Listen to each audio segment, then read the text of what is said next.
A ver, ¿cómo es posible que un texto religioso de hace miles de años llegue a darle forma a nuestras leyes modernas?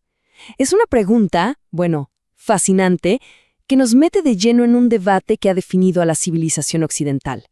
Y para empezar, vamos directo al grano con esta pregunta, que es el núcleo de todo. ¿Puede la ley estar por encima del gobernante? O sea, ¿puede existir una autoridad superior a la del rey, del emperador o del mismísimo Estado? Y ojo, que esto no es un invento moderno, para nada. Es un problema político que ha resonado por siglos y justamente en este análisis vamos a explorar sus raíces. Y la respuesta, como casi siempre pasa con las grandes preguntas, pues no es sencilla. No viene de un solo lugar. Imagínense que nació de un diálogo increíble entre tres grandes corrientes de pensamiento. Pensemos en ellas como tres ríos que, al converger, formaron el gran caudal de nuestra tradición jurídica occidental. A ver, pensemos en estas tres fuentes. Por un lado, el derecho romano, que fue como el esqueleto, ¿no? Nos dio la estructura, los procedimientos, toda la forma de organizar un sistema legal. Luego, la filosofía griega. Digamos que fue el cerebro, la razón, la lógica, el método para poder debatir sobre qué es justo y qué no. Pero la tradición bíblica, bueno, esa introdujo algo distinto, algo que vamos a ver en detalle. Aportó un lenguaje y, sobre todo, un horizonte moral que al final redefinió el propósito mismo de la ley.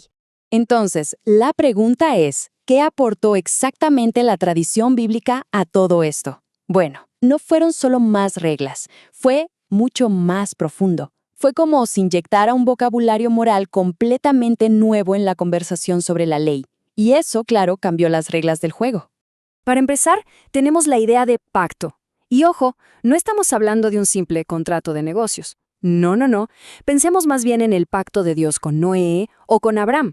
Es una alianza profunda que implica responsabilidades mutuas y que va mucho, pero mucho más allá de lo que conviene en un momento dado.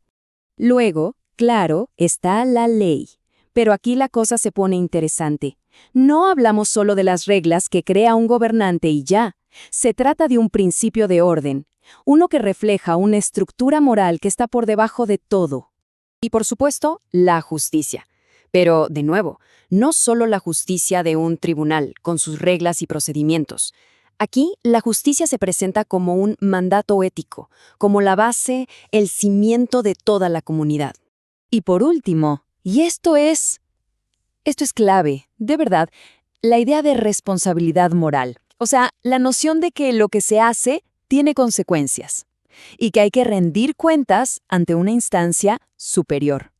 No todo vale. Ok, entonces tenemos todos estos conceptos: pacto, ley, justicia, responsabilidad. ¿Y qué pasó con ellos?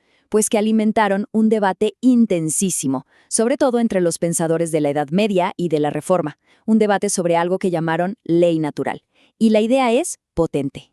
Es la idea de que existe un orden moral objetivo, como una especie de gramática de lo que está bien y lo que está mal, y que esa gramática está por encima de las decisiones caprichosas de cualquier poder humano. Y aquí es donde se ve el choque, el conflicto central, ¿no? Por un lado tienes la voluntad del gobernante, que puede ser lo que se le antoje, puede ser caprichosa, hasta tiránica. Y por el otro tienes este orden moral trascendente, que actúa como un freno, como un límite y como el criterio para decir, oye, esta ley es legítima, pero esta otra no. Y el punto clave, lo que lo cambia todo, es que el poder ya no se justifica a sí mismo. Ya no es porque yo lo digo. Ahora, es súper importante entender algo. Esto no fue una revolución de un día para otro, ni mucho menos. No es que alguien llegó y dijo, borremos todo el derecho romano y empecemos de nuevo. No. Fue una síntesis muy lenta, un diálogo que duró siglos y que fue transformando, poquito a poco, la manera en que se entendía la ley. De hecho, podemos ver esa evolución a lo largo del tiempo. El diálogo arranca allá por la antigüedad tardía. Luego, en la Edad Media, el derecho de la Iglesia, el famoso derecho canónico, se encarga de absorber y ordenar muchos de estos principios. Y ya con la Reforma, el debate sobre la ley natural y los límites del poder se vuelve todavía más intenso. Se convierte en el tema central. Pero, y esto es muy interesante, hay que ponerle matices a la cosa. Ojo, la tradición bíblica no fue la única causa de todo esto. Para nada. Actuó como un componente. Sí, un componente clave, pero dentro de un marco mucho más grande. Siempre estuvo interactuando con la filosofía y con el derecho que ya existían. Así que, con todo esto en mente, volvemos a la pregunta del principio. ¿De dónde salió la idea de que la ley puede estar por encima del gobernante? Pues, la respuesta está justo ahí, en esa confluencia, en esa mezcla de ideas que juntas dieron las herramientas para poder construir ese argumento.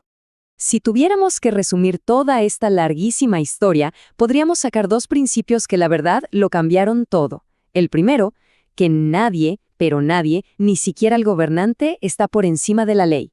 Y el segundo, que el poder implica una responsabilidad y que hay que rendir cuentas ante una autoridad superior, llámese Dios, la ley natural o incluso el pueblo. En resumen, aunque ese hilo que conecta esas discusiones antiguas con nuestras leyes de hoy a veces no se vea a simple vista, su influencia fue profundísima. Básicamente sentaron las bases conceptuales de principios que hoy damos totalmente por sentados. Y claro, todo esto nos deja con una pregunta abierta que es fascinante. Si la ley se basa en un orden moral, ¿en qué se basa entonces el valor de la persona? Justamente de eso vamos a hablar. En nuestro próximo análisis, VIP 39, vamos a explorar cómo ciertas ideas bíblicas influyeron en la mismísima concepción de la dignidad humana.